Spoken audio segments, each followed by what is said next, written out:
तरफ आपके साथ मैं हूँ लावनी श्रीवास्तव। ये गाना आपने सुना, पीपली लाइव का ये गाना तब खूब चर्चा में आता है जब हमारे इर्द गिर्द की महंगाई बढ़ जाती है। एक वक्त था जब हम और आप ये कह रहे थे कि दाल महंगी हो गई है, दाल थाली से दूर हो गई है, रुख किया सब्जियों की ओर। लेकिन अब तो सब्जियां भी महंगी हो गई हैं साहब, टमाटर भी लाल हो चुके हैं, भिंडी बैगन के भाव भी आसमान छू रहे हैं। महंगाई की मार से जनता त्रस्त है, लेकिन इन सब के बीच सरकारों को जो करना चाहिए था, जो पहल करनी चाहिए थी, वो पहल कहीं दिखाई नहीं देती। विपक्ष आरोप लगा रहा है, सत्ता पक्ष कह रहा है कि हमने तमाम तरीके के कदम उठाए हैं, और इन दोनों की तू में अगर कोई पिस रहा है तो वो है आम आदमी। आज महंगाई के इसी सच पर हम बात करेंगे अपने इस खास पेशकश में।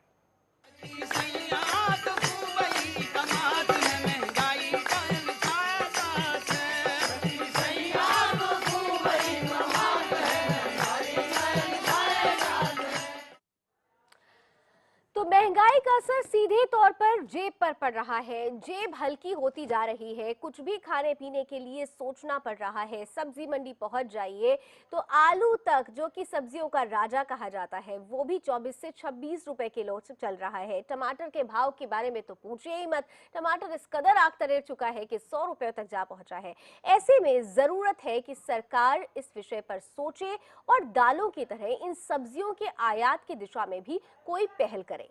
क्या कुछ चल रहा है इस प्रॉब्लम को लेकर, इस समस्या को लेकर, हम उस पर चर्चा करें उससे पहले इस खास रिपोर्ट को देखिए कि किस तरीके से महंगाई की मार से आम जनता त्रस्त है।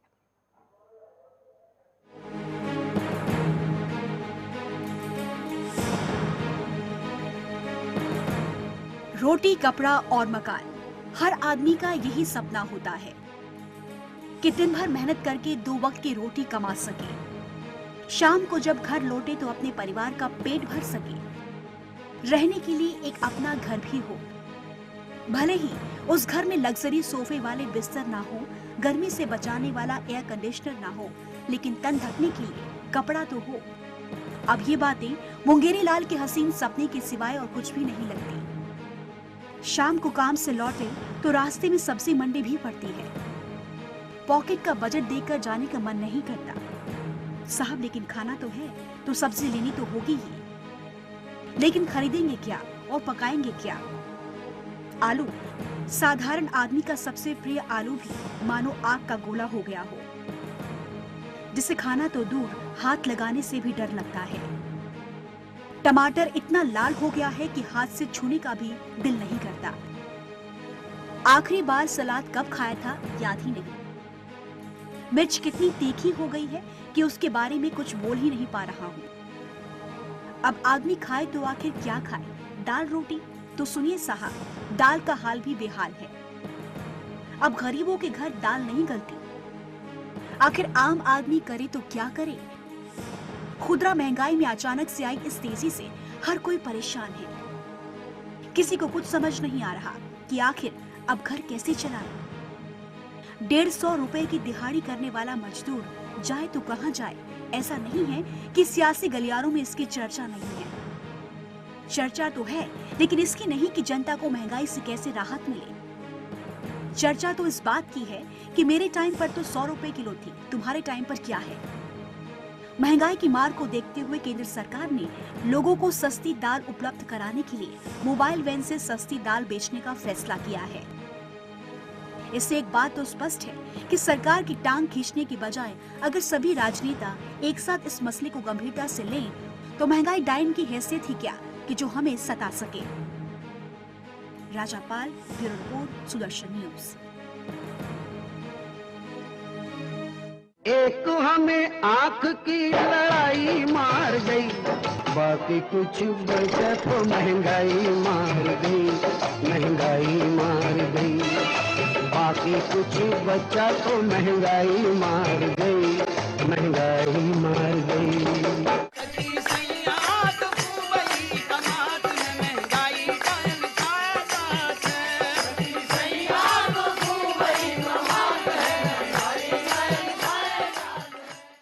क्या विडंबना है। हम लोग हवाई यात्राएं तो सस्ती होने पर खुश हो रहे हैं, लेकिन दूसरी ओर सब्जियों के भाव जो है वो आसमान छू रहे हैं। दाल किस कदर महंगी हुई है, जरा इस पर एक सरसरी निगाह डालने की कोशिश करिए और समझिए कि क्यों हम कह रहे हैं कि अरहर दाल या फिर सब्जियां हमारी थाली से दूर होती जा रही है। खासतौर से देश भर की में दाल की जो कीमतें हैं उस पर एक नजर डालते हैं।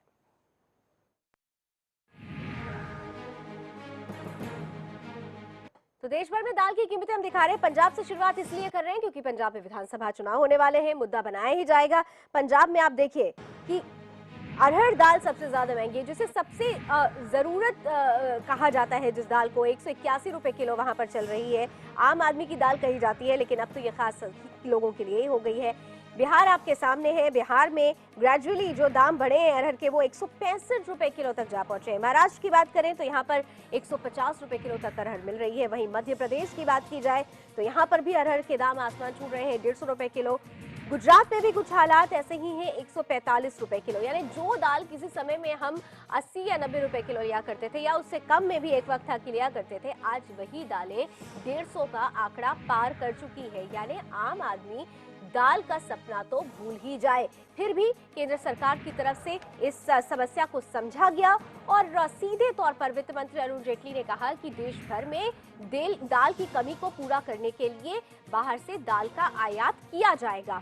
और दाल का आयात किया भी जा रहा है। कई ऐसे सरकारी स्टोर्स हैं जहां पर दाल जो मिल रही है, हालांकि वो 150 या 165 रुपए किलो से कुछ ही कम है, 120 रुपए किलो तक मिल रही है। लेकिन लोगों का ये कहना है कि सरकारी स्टोर में मिलने वाली दालों की क्वालिटी ज्यादा अच्छी नहीं है।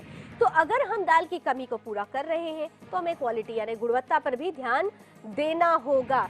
ये हालात है।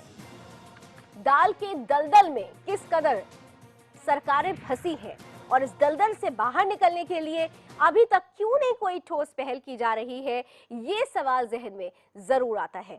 किस तरीके से महंगाई की मार से आम आदमी परेशान है, मेरे साथ इस वक्त सीधे रुख करेंगे न्यूज रूम का मेरे सहयोगी नमित त्यागी जुड़ रहे हैं। नमित त्यागी ने बाजार में निकलकर जानने की और समझने की, टटोलने की कोशिश की है कि क्या हालात चल रहे हैं इस वक्त बाजार में।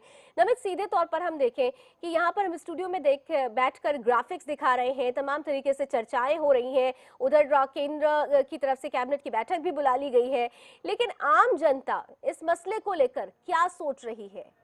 क्योंकि फ्रंट पर अगर कोई मार खा रहा है, कोई मात खा रहा है, तो वो सीधे तौर पर वही आम आदमी है। देखिए लावनी, जिस तरीके से सोमवार को जो रिटेल महंगाई दर के आंकड़े आए हैं, उसके बाद लगातार सरकार जो है वो भी काफी चिंतित नजर आ रही है, क्योंकि जो रिटेल महंगाई दर है वो सोमवार को जो आंकड़ा आया है उसके मुताबिक 5.76 तक पहुंच गई है, जो मार्च के महीने में 4.83 पर थी। उसके बाद अप्रैल की बात करें तो अप्रैल के अंदर 5.39 रिटेल महंगाई दर थी। लेकिन जिस तरह से लगातार रिटेल महंगाई दर बढ़ रही है उससे सरकार जरूर चिंतित है। पक्ष और विपक्ष जो है एक दूसरे पर आरोप लगा रहे हैं, लेकिन जो आम जनता है वो लगातार इससे परेशान हो रही है। अगर हम बाजारों की बात करें तो न केवल हरी सब्जियों के दाम जो है वो आसमान छू रहे हैं, बल्कि दालों के रेट जिस तरीके से हमने अपनी इस रिपोर्ट में दिखाया, लगातार जो दाल है वो 160, 70, 80 यहां तक पहुंच रही है। तो कुल मिलाकर सरकारों के बीच में जो बयानबाजी हो रही है उससे कहीं ना कहीं आम जनता पिसती हुई नजर आ रही है, क्योंकि जब मोदी सरकार एक चीज हम नमित अब जरूर चाहेंगे कि हमारी दर्शक भी इस चीज को समझे। हम महंगाई का सच दिखाने की कोशिश कर रहे हैं।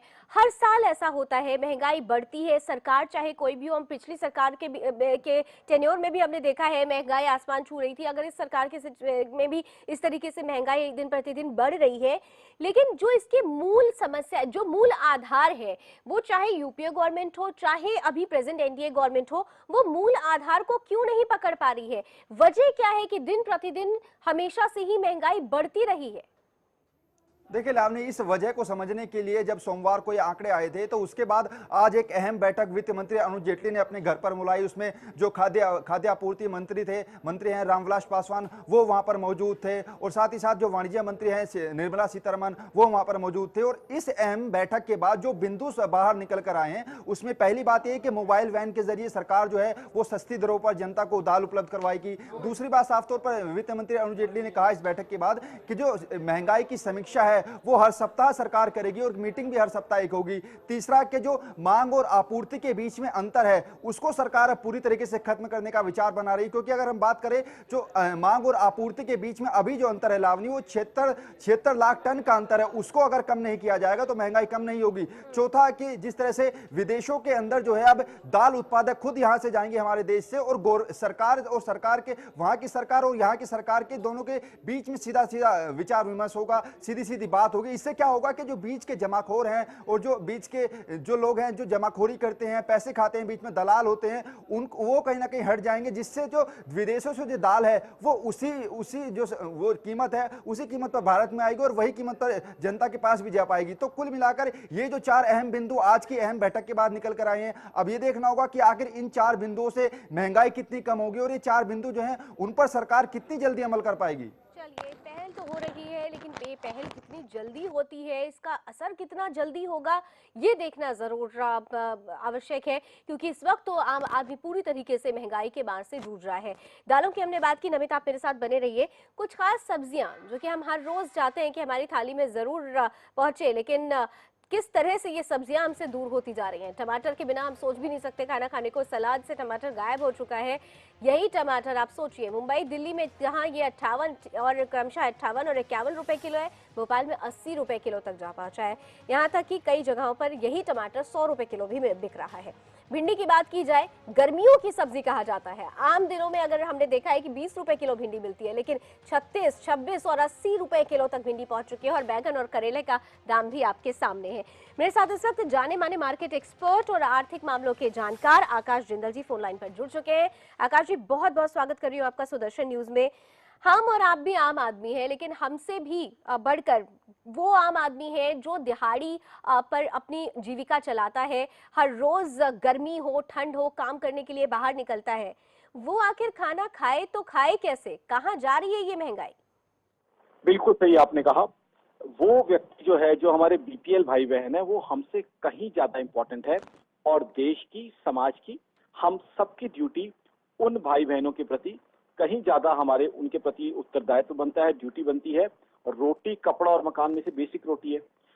इकोनॉमी के लिए इम्पोर्टेंट आकाश जिंदल जैसे व्यक्ति नहीं है जो 15 लाख की गाड़ी में घूमते हैं। इकोनॉमी के लिए, देश के लिए वो व्यक्ति है जो हमारा बीपीएल भाई बहन है और देश की ड्यूटी है उसको रोटी दी जाए। और आज जो है वो चीज उसकी पहुंच से बाहर होती जा रही है। टमाटोज आप देखिए 80 रुपए किलो, दाल देखिए 170 रुपए किलो, और ये बेसिक फूड्स हैं, नेसेसिटीज हैं, ये बढ़ती जा रही हैं। आप इन्फ्लेशन देखिए, सीपीआई, कंज्यूमर प्राइस इन्फ्लेशन 5.76% हो चुकी है, फूड इन्फ्लेशन बढ़ चुकी है। और अभी तो इसके अंदर हम जो इंटरनेशनल मार्केट में क्रूड ऑयल के दाम बढ़े हैं, पीछे $52 पर बैरल हुए थे, उनका रिफ्लेक्शन भी आना है। अगर क्रूड ऑयल के दाम और बढ़ जाते हैं तो डीजल महंगा होगा, और हम सब जानते हैं खाने पीने का सब सामान तो डीजल के ऊपर ही ट्रेवल करता है, तो वो इन्फ्लेशन जो है और बढ़ सकती है। आज की सरकार जो है अपनी तरफ से एफर्ट कर रही है। देखिए, आज की जो सेंट्रल गवर्नमेंट है उन्होंने अपनी तरफ से कुछ एफर्ट्स किए हैं, बट मेरे हिसाब से कॉम्प्रिहेंसिव एफर्ट्स जो है वो रिक्वायर्ड है।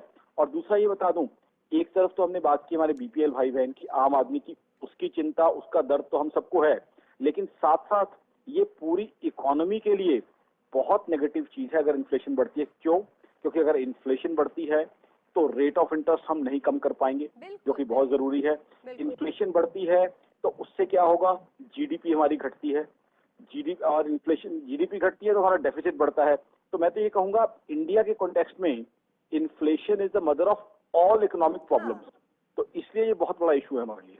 ये यहाँ पे एक चीज मैं आपसे आकाश जी बहुत अच्छी आपने कही है कि कॉम्प्रिहेंसिव एफर्ट करने की जरूरत है, लेकिन ये जो कॉम्प्रिहेंसिव एफर्ट्स है, महंगाई का सच आज हम इसलिए ये मुद्दा लेकर आए हैं क्योंकि हमने, अगर हम इस प्रेजेंट गवर्नमेंट पे देख रहे हैं कि महंगाई बढ़ी है, तो लास्ट गवर्नमेंट के टेन्योर में भी हम देख चुके हैं कि महंगाई बढ़ी थी। बेसिक जो है इसकी प्रॉब्लम के मूल में जो चीजें हैं, क्यों होता है कि सरकारें उसे पकड़ नहीं पाती और हर बार ऐसा होता है कि दाम बढ़ते हैं और आम आदमी पिसता है? मैं आपके पास आऊं सर इस बात को समझने के लिए। उससे पहले मैं खाद्य आपूर्ति मंत्री रामविलास पासवान जी ने आज प्रेस मीडिया के सामने जो बातें कही है उसको भी जरा सुन लेते हैं। जून, जुलाई, अगस्त, सितंबर जो महीना होता है, इस महीना में जो है कभी टमाटर का भाव ऊपर चला जाता है, कभी प्याज का भाव ऊपर चला जाता है, कभी इतना नीचे होने लगता है कि किसान परेशान हो जाता है। तो अभी मान लेते हैं जैसे टमाटर के रिपोर्ट आ रहे हैं या हो सकता है कि आलू का कुछ रिपोर्ट हो जाए, लेकिन ये सब क्या कहते हैं कि सामयिक हैं, ये 2-3 महीना का ये मामला होता है। तो आकाश जी, मैं आपके पास आऊंगी। कॉम्प्रिहेंसिव एफर्ट्स के बारे में मैंने पूछा था, लेकिन उससे पहले अब जरा, क्योंकि रामविलास पासवान जी का एक स्टेटमेंट आया कि हर बार जून, जुलाई और अगस्त में महंगाई बढ़ती है, ये तर्क संगत आपको लग रहा है? क्या वाकई ऐसा होता है? देखिए, मेरे हिसाब से अगर हम माने कि 4 महीनों में महंगाई बढ़ने की उम्मीद है, तो अगर हमें पता है कि इन 4 महीनों में महंगाई बढ़ने की उम्मीद है, तो ऐसे में तो सरकार की ड्यूटी कहीं और ज्यादा बन जाती है कि पहले से एंटिसिपेट करके उसके लिए मेजर्स लिए जाएं।